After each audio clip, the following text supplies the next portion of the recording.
First of all ಮಹಿಳೆಯರಿಗೆ ಗೃಹಲಕ್ಷ್ಮಿ ಹಣ ಇನ್ಮೇಲೆ ಜಮೆ ಆಗಲ್ಲ. ಯಾಕಂತಂದರೆ ಸರ್ಕಾರದ ಕಡೆಯಿಂದ ಒಂದಿಷ್ಟು ಗುಡ್ ನ್ಯೂಸನ್ನು ಇಲ್ಲಿ ಮಹಿಳೆಯರಿಗೆ ಕೊಟ್ಟಿರುವಂಥದ್ದು, ಒಂದಿಷ್ಟು ಬ್ಯಾಡ್ ನ್ಯೂಸನ್ನು ಇನ್ಮೇಲೆ ಮಹಿಳೆಯರಿಗೆ ಇಲ್ಲಿ ಕೊಡ್ತಾ ಇರುವಂಥದ್ದು ಸರ್ಕಾರ. ಹಾಗಾದರೆ ಇಲ್ಲಿ ಯಾಕೆ ಸರ್ಕಾರದಿಂದ ಗೃಹಲಕ್ಷ್ಮಿ ಹಣ ಮಹಿಳೆಯರಿಗೆ ಜಮೆ ಆಗಲ್ಲ ಅಂತ ನೋಡ್ತಾ ಹೋಗೋಣ. ಇಲ್ಲಿ ಎಲ್ರಿಗೂ ಗೊತ್ತಿದೆ ಸರ್ಕಾರದ ಕಡೆಯಿಂದ ಹಣ ಜಮೆ ಆಗಲ್ವಂತೆ. ಇನ್ಮೇಲೆ ಇಲ್ಲಿ ಹೊಸ ಒಂದು ಮಾಹಿತಿಗಳು ಬರ್ತಾ ಇರುವಂಥದ್ದು ಸದ್ಯದ ಮಟ್ಟಿಗೆ, ಈಗ ನಾನು ನೋಡಿರುವಂಥ ಮಟ್ಟಿಗೆ ಇಲ್ಲಿ ದೊಡ್ಡ ಏನು ಆಲ್ಮೋಸ್ಟ್ ನ್ಯೂಸ್ಗಳು ಬರ್ತಾ ಇರುವಂಥದ್ದು.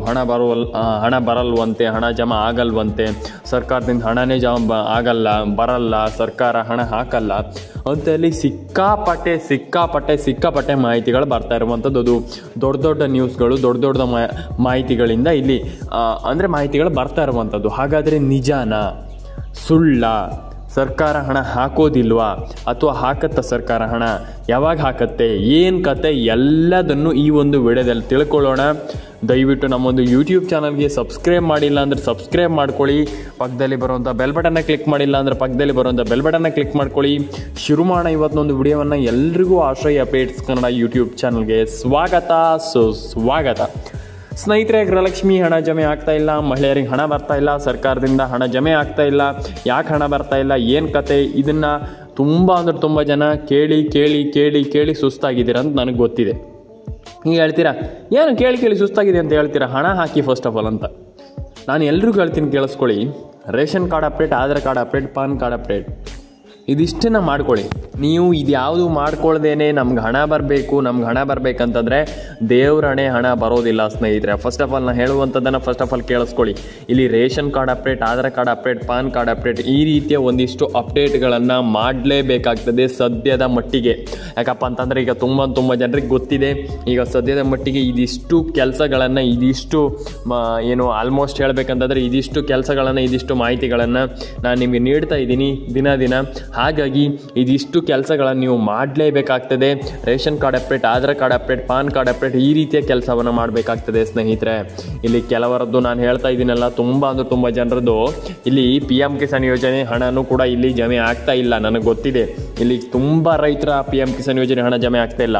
ಯಾಕಪ್ಪ ಅಂತಂದರೆ ಕೆಲವೊಂದು ನೀವು ಮಾಡುವಂಥ ತಪ್ಪು, ಕೆಲವೊಂದು ಇಲ್ಲಿ ಸರ್ಕಾರ ತಪ್ಪು ಮಾಡೋದೇ ಇಲ್ಲ. ಸರ್ಕಾರ ಏನು ಹಣ ಹಾಕಿದೆ ಅಂತ ನಾನು ಹೇಳ್ತಾ ಇಲ್ಲ, ಆದರೆ ಸರ್ಕಾರ ಹಣ ಹಾಕಿದೆ ಅಂತಲೂ ಹೇಳ್ಬೋದು. ಈಗ ಸರ್ಕಾರ ಹಾಕಿಲ್ಲ ಅಂತಲ್ಲ, ಈಗ ಹಾಕಿದರೂ ಕೂಡ ಕೆಲವರಿಗೆ ಹಣ ಬರ್ತಾ ಇಲ್ಲ. ಅದಕ್ಕೆ ಏನು ಮಾಡುವಂಥದ್ದು, ಅದು ನಾನು ಹೇಳುವಂಥದ್ದು, ಕೆಲವರಿಗೆ ಈಗ ಹಣ ಹಾಕಿದರೂ ಕೂಡ ನೀವು ಯೋಚನೆ ಮಾಡಿ, ಒಂದು ಬಾರಿ ಹಣ ಸರ್ಕಾರ ಹಾಕಿದೆ ಆದರೂ ಕೂಡ ಹಣ ಬರ್ತಾ ಇಲ್ಲ. ನೀವು ಯೋಚನೆ ಮಾಡಿ ಎಷ್ಟು ಪ್ರಾಬ್ಲಮ್ ಆಗುತ್ತಂತ. ಅದೇ ನಾನು ಹೇಳ್ತಾ ಇರುವಂಥದ್ದು, ಹಣ ಸರ್ಕಾರ ಹಾಕಿದರೂ ಕೂಡ ಕೆಲವರಿಗೆ ಹಣ ಜಮೆ ಆಗ್ತಾ ಇಲ್ಲ. ಅದೇ ನಾನು ತುಂಬ ದಿನದಿಂದ ಹೇಳ್ತಾ ಇರುವಂಥದ್ದು ಸ್ನೇಹಿತರೆ. ಇಲ್ಲಿ ತುಂಬ ಜನ ಇಲ್ಲಿ ರೇಷನ್ ಕಾರ್ಡ್ ಅಪ್ಡೇಟನ್ನು ಇಲ್ಲಿ ಕ್ಯಾನ್ಸಲ್ ಮಾಡ್ತಾ ಇದ್ದಾರೆ. ಅದನ್ನು ಬೇಗ ಮಾಡ್ಕೊಳ್ಳಿ, ರೇಷನ್ ಕಾರ್ಡ್ ಅಪ್ಡೇಟನ್ನು ಮಾಡ್ಕೊಳ್ಳಿ. ರೇಷನ್ ಕಾರ್ಡ್ ಇಲ್ಲ ಅಂತಂದರೆ ಕ್ಯಾನ್ಸಲ್ ಆಗುತ್ತೆ, ಮತ್ತು ಇನ್ನೂ ಪರ್ಮನೆಂಟಾಗಿ ಕ್ಯಾನ್ಸಲ್ ಮಾಡ್ತಾರಂತ. ಹೌದು, ಈಗ ಆಲ್ರೆಡಿ ಎಲ್ರಿಗೂ ಗೊತ್ತಿದೆ. ಈಗ ಇನ್ನೂ ಖಂಡಿತವಾಗ್ಲೂ ಎಲ್ಲರ ರೇಷನ್ ಕಾರ್ಡ್ಗಳು ಈಗ ಕ್ಯಾನ್ಸಲ್ ಆಗಲ್ಲ. ಈಗ ಯಾರಿಗೆಲ್ಲ ಈಗ ಸರ್ಕಾರ ಹೇಳಿದೆ, ಈಗ ಯಾರು ಟ್ಯಾಕ್ಸನ್ನು ಕಟ್ತಾ ಇದ್ದಾರೆ ಸರ್ಕಾರಕ್ಕೆ, ಅವರು ಶ್ರೀಮಂತರಾಗ್ತಾ ಇದ್ದಾರೆ ಅಂತಂದರೆ ಅವ್ರೀಗ ಅಂದರೆ ಅವ್ರ ಹತ್ರ ಹಣಕಾಸು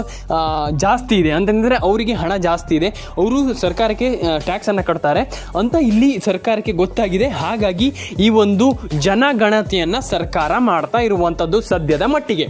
ಹಾಗಾದರೆ ಸದ್ಯದ ಮಟ್ಟಿಗೆ ಅಂತಲ್ಲ, ಕ್ಯಾನ್ಸಲ್ ಆಗುತ್ತೆ ಈಗ. ಯಾಕಪ್ಪ ಅಂತಂದರೆ ಈಗ ಆಲ್ಮೋಸ್ಟ್ ಟ್ಯಾಕ್ಸನ್ನು ಕಟ್ತಾರೆ ಅಂತಂದರೆ, ಅವ್ರು ಸರ್ಕಾರಕ್ಕೆ ಟ್ಯಾಕ್ಸನ್ನು ಕಟ್ತಾರೆ ಅಂತಂದರೆ ಅವರಿಗೆ ರೇಷನ್ ಅನ್ನುವಂಥದ್ದು ಸಿಗಲ್ಲ. ಇದೆಲ್ಲರಿಗೂ ಗೊತ್ತಿರುವಂಥ ವಿಚಾರ, ಇದು ಬೇಸಿಕ್. ಯಾಕಪ್ಪ ಅಂತಂದ್ರೆ ತುಂಬ ಜನರಿಗೆ ಗೊತ್ತಿದೆ. ಇದೀಗ ನಾನು ಹೇಳುವಂಥ ಅವಶ್ಯಕತೆ ಇಲ್ಲ. ಯಾಕಪ್ಪ ಅಂತಂದರೆ ಈಗ ತುಂಬ ಜನರಿಗೆ ಗೊತ್ತಿದೆ. ಸರ್ಕಾರಕ್ಕೆ ಈಗ ಟ್ಯಾಕ್ಸನ್ನು ಕಟ್ತೀರ ಇವ್ರು ಅಂತಲ್ಲ, ಈಗ ಯಾರೇ ಆಗಲಿ ನೀವಾದರೂ ಅಷ್ಟೇ. ಈಗ ಸರ್ಕಾರಕ್ಕೆ ಟ್ಯಾಕ್ಸನ್ನು ನೀವು ಕಟ್ತೀರಾ, ನಿಮಗೆ ಸರ್ಕಾರಕ್ಕೆ ಟ್ಯಾಕ್ಸ್ ಕಟ್ಟುವಂಥ ಕೆಪಾಬಿಲಿಟಿ ನಿಮಗಿದೆ. ನೀವು ಹಣವನ್ನು ಈಗ ತುಂಬ ಅರ್ನವನ್ನು ಮಾಡ್ತೀರಾ ಅಂತಂದು ಸಂಪಾದನೆಯನ್ನು ಮಾಡ್ತೀರಾ, ನೀವು ಸಿಕ್ಕಾಪಟ್ಟೆ ಹಣವನ್ನು ಸಂಪಾದನೆ ಮಾಡ್ತೀರಾ ಅನ್ನುವಂಥ ರೀತಿಯಲ್ಲಿದ್ದರೆ ಖಂಡಿತವಾಗ್ಲೂ ನೀವು ಕೂಡ ಸರ್ಕಾರಕ್ಕೆ ಟ್ಯಾಕ್ಸನ್ನು ಕಟ್ತೀರಾ ಅನ್ನುವಂಥ ರೀತಿಯಲ್ಲಿದ್ದರೆ, ನೀವು ಸರ್ಕಾರಕ್ಕೆ ಟ್ಯಾಕ್ಸ್ ಕಟ್ತೀರಾ ಅಂತಂದರೆ ನಿಮಗೆ ಸರ್ಕಾರ ರೇಷನನ್ನು ಕೊಡೋದಿಲ್ಲ.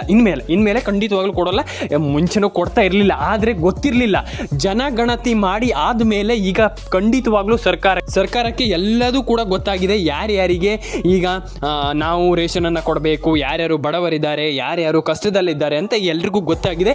ಅಂದರೆ ಸರ್ವೆಯ ಮೂಲಕ ಸರ್ಕಾರಕ್ಕೆ ತಿಳಿದಿರುವಂಥದ್ದು. ಈಗ ಸದ್ಯದ ಮಟ್ಟಿಗೆ ಈಗ ಸರ್ಕಾರ ಇದನ್ನು ಮಾಡ್ತಾ ಇರುವಂಥದ್ದು ಏನಪ್ಪ ಅಂತಂದರೆ, ಈಗ ಮಹಿಳೆಯರಿಗೆ ಹಣವನ್ನು ಈಗ ಹಾಕ್ತಾ ಇರುವಂಥದ್ದು ಸದ್ಯದ ಮಟ್ಟಿಗೆ.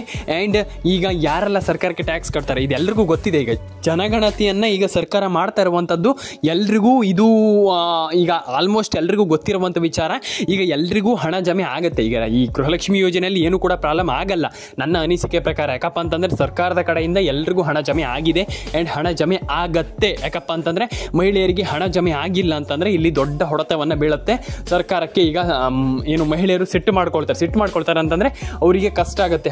ಹಣ ಜಮೆ ಆಗ್ತಾ ಇಲ್ಲ, ಇಲ್ಲಿ ಹಣ ಜಮೆ ಆಗ್ತಾ ಇಲ್ಲ ಅಂತ ಇಲ್ಲಿ ಸಿಟ್ಟು ಮಾಡ್ಕೊಳ್ತಾರೆ. ಹಾಗಾಗಿ ಇಲ್ಲಿ ನೀವು ಟೆನ್ಷನ್ ಆಗುವಂಥ ವಿಚಾರ ಇಲ್ಲ. ಹಾಗಾದರೆ ಇಲ್ಲಿ ಸರ್ಕಾರ ಯಾವಾಗ ಹಣ ಇಲ್ಲಿ ಜಮೆ ಮಾಡತ್ತಂತಂದರೆ ಈ ದೀಪಾವಳಿ ಹಬ್ಬದ ಪ್ರಯುಕ್ತ ಹಣ ಜಮೆ ಮಾಡುವಂಥ ಎಲ್ಲ ಸಾಧ್ಯತೆಗಳು ಕಂಡು ಬರ್ತಾ ಇರುವಂಥದ್ದು, ಹೆಚ್ಚಾಗಿ ಸಾಧ್ಯತೆ ಇರುವಂಥದ್ದು.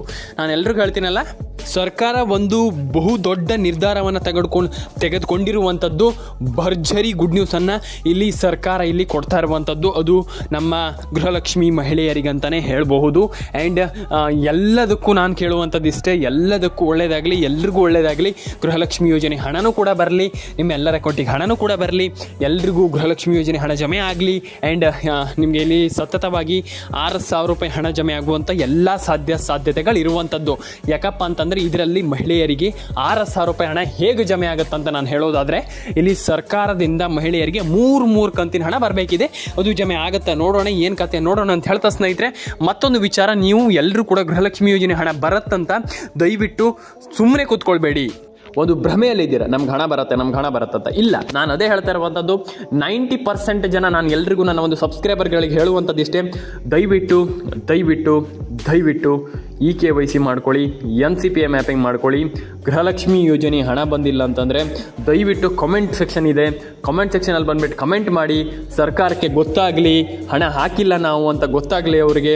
ಅವರು ಆಮೇಲೆ ಅದಕ್ಕೆ ಬೇಕಾದರೆ ನೀವು ನೋಡಿ, ಅವರು ಅದಕ್ಕೆ ರಿಪ್ಲೈ ಮಾಡ್ತಾರೆ, ಸರ್ಕಾರದವ್ರು ನೋಡ್ತಾರೆ. ಯಾವುದೇ ಒಂದು ಈಗ ಸೋಷಿಯಲ್ ಮೀಡಿಯಾ ಅಂತಂದರೆ ಸಣ್ಣ ವಿಚಾರ ಅಲ್ಲ. ಈಗ ನಿಮ್ಗೆಲ್ರಿಗೂ ಗೊತ್ತಿದೆ ಸೋಷಿಯಲ್ ಮೀಡಿಯಾ ಎಷ್ಟು ಬೆಳೆದಿದೆ, ಏನೆಲ್ಲ ಒಳ್ಳೇದಾಗ್ತಾ ಇದೆ, ಏನೆಲ್ಲ ಏನು ತುಂಬ ಒಳ್ಳೇದಾಗ್ತಾ ಇದೆ ಎಲ್ಲ ನಿಮಗೆ ಗೊತ್ತಿದೆ. ಹಾಗಾಗಿ ತುಂಬ ದೊಡ್ಡ ವಿಚಾರ ಈಗ ಸೋಷಿಯಲ್ ಮೀಡಿಯಾ ಅಂತಂದ್ರೆ ಸಣ್ಣ ವಿಚಾರ ಅಲ್ಲ. ಅದೇ ನಾನು ಹೇಳ್ತಾ ಇರುವಂಥದ್ದು, ನೀವೆಲ್ಲರೂ ಕೂಡ ಕಂಪ್ಲೀಟ್ ಆಗಿ ಇದ್ರ ಬಗ್ಗೆ ಕೆಲಸ ಮಾಡ್ತೀರಾ ಅಂತಂದರೆ ಡೆಫಿನೆಟಾಗಿ ಎಲ್ಲರೂ ಕೂಡ ಹಣವನ್ನು ಪಡ್ಕೊಳ್ತೀರಾ ಅಂತಂದರೆ ನಾನು ಖಂಡಿತವಾಗ್ಲೂ ದಿನ ವಿಡಿಯೋ ಮಾಡ್ತೀನಿ. ಆ್ಯಂಡ್ ಡೆಫಿನೆಟಾಗಿ ನಾನು ನಿಮಗೆ ಇದ್ರ ಬಗ್ಗೆ ತಿಳಿಸ್ಕೊಡ್ತಾ ಇರ್ತೀನಿ ಸ್ನೇಹಿತರೆ ಅಂತ ಹೇಳ್ತಾ ಸ್ನೇಹಿತರೆ, ನಾನು ಎಲ್ರಿಗೂ ಹೇಳುವಂಥದ್ದು ಇಷ್ಟೇ, EKYC ಮಾಡ್ಕೊಳ್ಳಿ, NCPA ಮ್ಯಾಪಿಂಗ್ ಮಾಡ್ಕೊಳ್ಳಿ, ನಿಮ್ಮೆಲ್ಲರಿಗೂ ಒಳ್ಳೇದಾಗಲಿ ಅಂತ ಹೇಳ್ತಾ ಸ್ನೇಹಿತರೆ, ನಾನು ಪ್ರತಿಯೊಬ್ಬರಿಗೂ ಕೇಳ್ಕೊಳ್ಳುವಂಥದ್ದು ಇಷ್ಟೇ, ನೀವು ವಿಡಿಯೋವನ್ನು ಕೊನೆವರೆಗೆ ನೋಡಬೇಕು, ಮಧ್ಯದಲ್ಲೇ ಸ್ಕಿಪ್ ಮಾಡುವಂಥದ್ದು ಮಾಡಬಾರ್ದು ಸ್ನೇಹಿತರೆ ಅಂತ ಹೇಳ್ತಾ ಸಿಗೋಣ ಸ್ನೇಹಿತರೆ ನೆಕ್ಸ್ಟ್ ವಿಡಿಯೋದಲ್ಲಿ. ಎಲ್ರಿಗೂ ಟಾಟಾ ಬಾಯ್ ಅಂತ ಹೇಳ್ತಾ ಲೈಕ್ ಮಾಡ್ಕೊಳ್ಳಿ, ಶೇರ್ ಮಾಡ್ಕೊಳ್ಳಿ, ಕಮೆಂಟ್ ಮಾಡ್ಕೊಳ್ಳಿ, ಸಬ್ಸ್ಕ್ರೈಬನ್ನು ಮಾಡ್ಕೊಳ್ಳಿ ಸ್ನೇಹಿತರೆ. ಸಿಗೋಣ. ಲೈಕ್ ಮಾಡ್ಕೊಳ್ಳಿ, ಶೇರ್ ಮಾಡ್ಕೊಳ್ಳಿ, ಕಮೆಂಟ್ ಮಾಡ್ಕೊಳ್ಳಿ.